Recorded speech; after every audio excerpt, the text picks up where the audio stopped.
Salam sejahtera saya ucapkan kepada Puan Rozaini, Encik Ismail dan rakan sekalian. Pada hari ini, kumpulan 22 akan membentangkan tentang hegemoni Barat dari aspek ekonomi. Sebelum itu, mari kita memahami apa sebenarnya itu hegemoni. Definisi hegemoni ialah hegemoni merupakan penguasaan atau kawalan politik, ekonomi atau tentera sesebuah negara ke atas negara yang lain. Dalam aspek ekonomi, hegemoni bermaksud dominasi dalam bidang ekonomi oleh sesebuah negara ke atas negara yang lain. Sebagai contoh, pada masa kini, ramai orang dari seluruh dunia menggunakan produk daripada syarikat antarabangsa yang berasaskan di negara maju seperti iPhone, McDonald's dan sebagainya.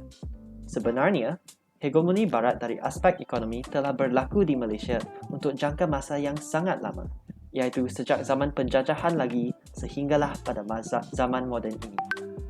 Dalam pembentangan ini, kami akan menerokai kesan-kesan positif serta negatif hegemoni Barat dari aspek ekonomi di Malaysia.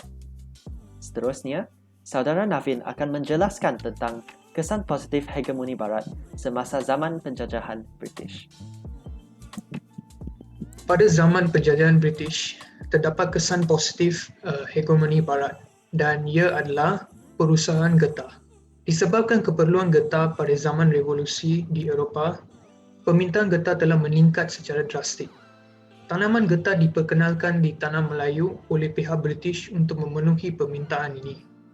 Usaha perkembangan perusahaan getah oleh Henry N. Ridley seperti menemui cara penulisan getah secara e-bedim menyebabkan harga getah melambung tinggi. Oleh itu, perdagangan dalam sumber getah menjadi faktor pembangunan ekonomi tanah Melayu.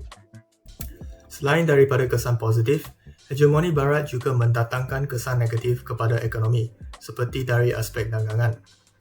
Ekonomi dagangan merujuk kepada kegiatan pertanian dan perlumbungan yang melibatkan pengeluaran bagi tujuan pemasaran.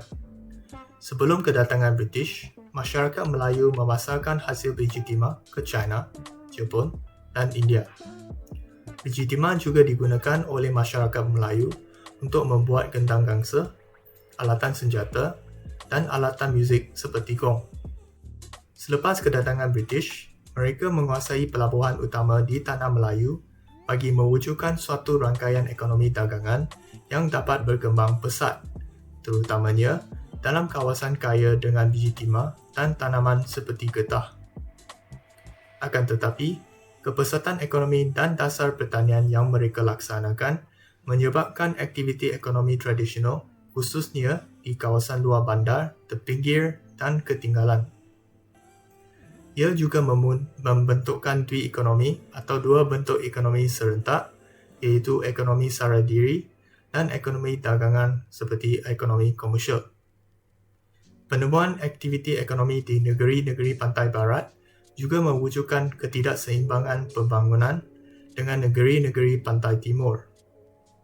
Selain itu, kebanyakan sumber negara kita digunakan untuk membangunkan negara pihak barat sendiri, seperti biji timah dan rempah ratus seperti lada.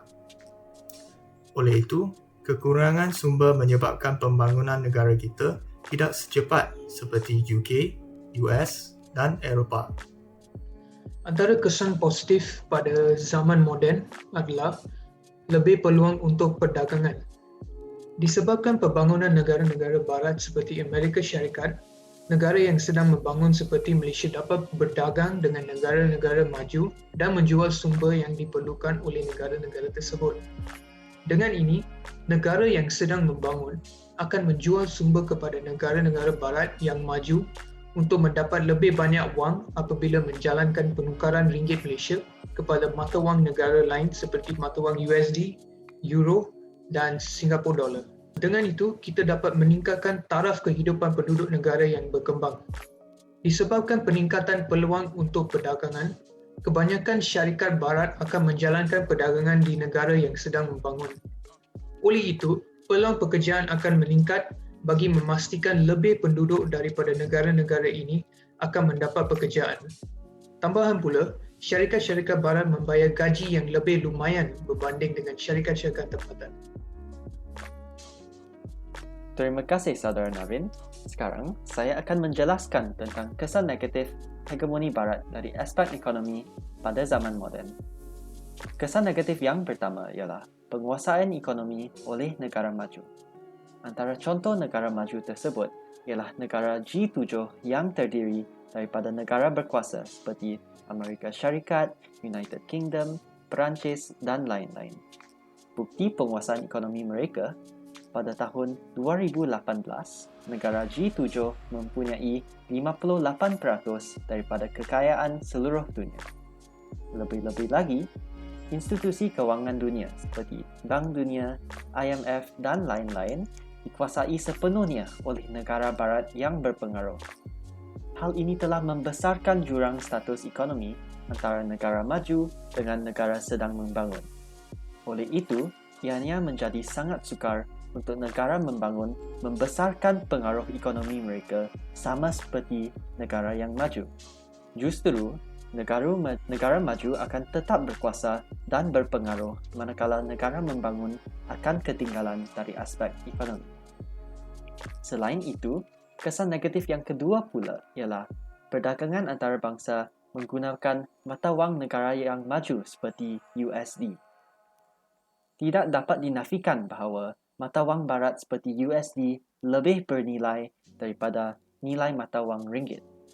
Hal ini membawa kesan yang sangat negatif kerana jika negara membangun seperti Malaysia perlu membeli produk ataupun kepakaran daripada negara yang maju, kos tersebut akan menjadi sangat tinggi dan negara membangun seperti Malaysia mungkin tidak mampu memperolehi sumber atau kepakaran yang hanya boleh didapati di negara yang maju.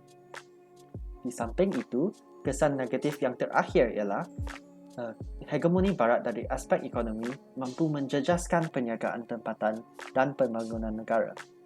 Hal ini dikatakan demikian kerana Malaysia merupakan antara lokasi yang paling menarik bagi syarikat antarabangsa. Oleh itu, ramai koperasi seperti McDonald's, KFC dan lain-lain menubuhkan operasi mereka di Malaysia.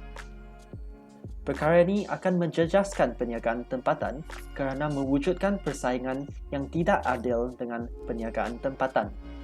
Hal ini dikatakan demikian kerana peniaga tempatan tidak mempunyai modal yang besar seperti syarikat antarabangsa dan tidak mampu membesarkan perniagaan selaras dengan syarikat antarabangsa tersebut. Oleh itu, perniagaan tempatan akan dijejaskan dan jualan produk tempatan tidak dapat bersaing dengan produk antarabangsa. Itulah sahaja pembincangan kita pada hari ini. Terima kasih.